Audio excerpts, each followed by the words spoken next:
If your salary has gone up every single year for the past few years, but your net worth has barely moved, I want you to sit with that. Or if you're the only person in your family who's done the money math for everyone except themselves, I need you to sit with that too. Both of those situations have the same gap. It's not a spending problem, it's a visibility problem. And today, I'm going to show you exactly why it matters and how to fix it. And if you're new here, let me introduce myself. My name is May.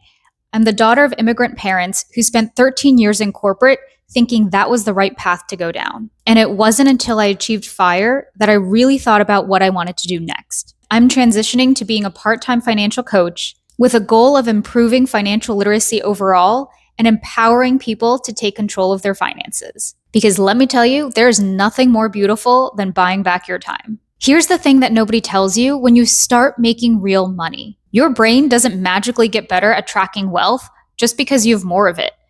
It's actually the opposite. It becomes much more difficult to keep track of every little piece. More accounts, more RSU grants that are on some vesting schedule that you only half memorized, a 401k, maybe even a brokerage account, and a Roth IRA. Throw in an HSA because many people have that too. I'm getting exhausted just listing the number of accounts that are out there. It almost feels like keeping track of your personal finances is its own full-time job in itself. And underneath the math, there's typically something running in the background. That's the quiet fear of feeling like we finally make real money, but really aren't seeing a dent in our net worth. Or sometimes it's the guilt of spending on yourself without sending it to your family who might need it more than you. The toughest part about all of this is that you might feel secure in the moment and the right now, but what happens when your life and situation changes in the future? What if you're looking to get married? What if you're looking to have kids? How does that fit into the bigger financial picture? And can you support that? What if you're actually interested in taking a 3-month sabbatical and traveling the world to finally fulfill that dream of yours? What if you're interested in taking a completely different path in the future and pursuing entrepreneurship and leaving corporate behind? Those questions can't be answered with everything in your head. It's just not possible. It's too much to figure out all at once. And budgeting, truthfully, is a tool that's really great for the here and now, but it's not going to help you look at your financial picture 3 to 4 years down the line. This is where a financial planning tool actually comes in handy. And let's be honest, I know you're not just going to trust me because I said, hey, a financial planning tool is useful. So we're going to go through all of the positives of what a financial planning tool can actually do for you. First reason, you cannot manage what you do not see. Checking your account balance really doesn't tell you anything about how you're actually building your net worth and how that changes over time. Net worth is the number that matters, your assets minus your liabilities, tracked over time in a singular place where you can see all of your accounts combined. This was a concept that was foreign to my parents. When I was growing up, there was no such thing as a net worth tracker to them. Their sign of success was that something was left at the end of the month once all the bills and all the expenses were paid for. And for the first 6 or 7 years of working in corporate, I felt the same. I thought that's all I needed to track success. It wasn't until I learned about FIRE that I got serious about planning for my future. And through a ton of research, that's how I found out that I needed a financial planning tool. So if you never heard of a financial planning tool or were ever told that you need one, that's not a personal failing. Nobody handed you that skill. The challenge is when you can't see that defined number and that trend line over time, your mind tends to fill in that gap for you. And it either tends to be overconfidence or anxiety filled with a side of guilt. Second reason, you want to be able to test decisions before you actually make them. Can I actually take a 3-month sabbatical where I don't earn any money? What happens to my plan if I buy this house? Am I actually on track to retire at 45 or 50, or am I just hoping that I am? And sometimes the scenarios in your mind aren't even about you.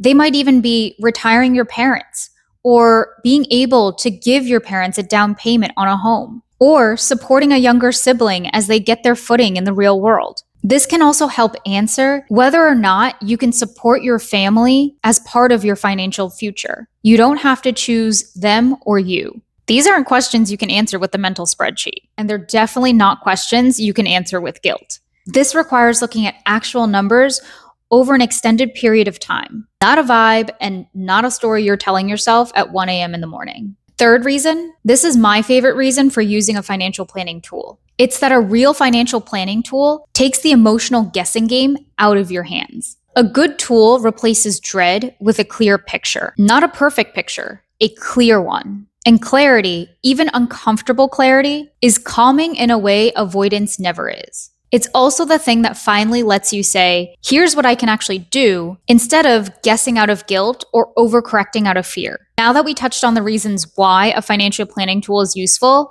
there are two that I will be walking through today. And I just want to clarify, there's not one that's better than the other. There are specific situations that call for using each specific one. And we'll walk through what those are as I talk through each platform and give you a quick demo on what it looks like. First up is ProjectionLab. This is where I'd point almost anyone who's starting from zero. If you've never created a picture of your own money, this is the place to start. I'm sure you're thinking, why not just use a retirement calculator? Why do I need something like a ProjectionLab? A retirement calculator really just shows you one number at a particular age. The benefit of this tool is that it shows you how your net worth changes throughout your entire lifespan. It's a visual timeline of your financial plan year by year and lets you change assumptions instantly to then see how it impacts your overall picture. What's great is you can model taking a sabbatical at 35. You can model buying a home in 3 years. You can also model sending a fixed amount to your family every single month to help support them with their expenses. If you want, you can actually create different plans for each of the scenarios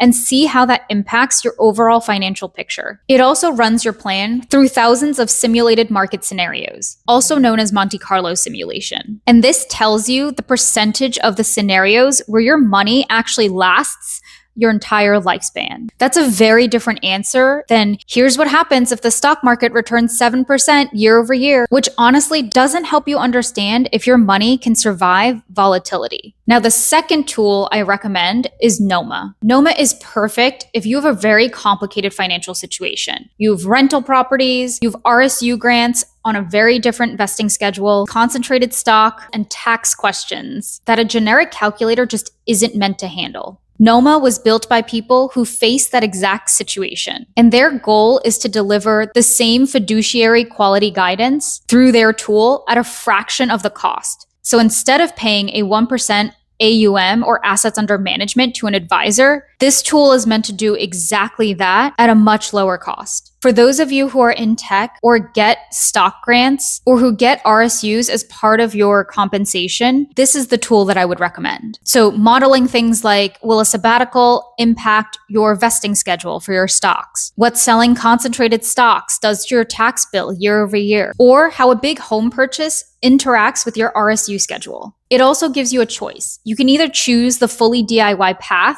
meaning you input all of the data yourself, or you can connect to all of your accounts directly. Plus, what I really like about Nauma is that included in your fee, you actually get to meet with somebody on the team to review your plan. And to me, that's very valuable, especially when you're new to doing this. You want to make sure that somebody else has an eye on what you're doing and are gut checking the assumptions and the inputs to ensure that they're right. At the end of the day, it's garbage in equals garbage out.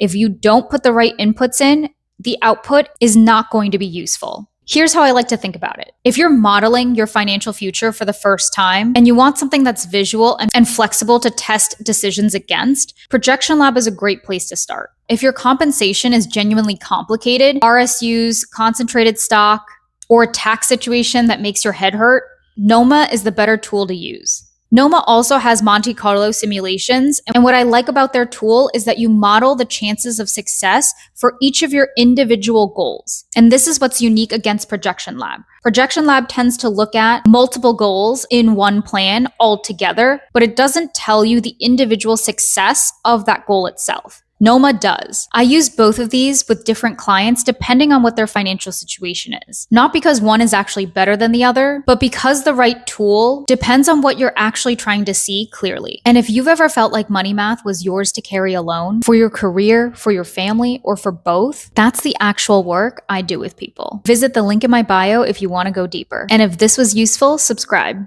I break down personal finance topics and money mindset tools every other week. See you next time.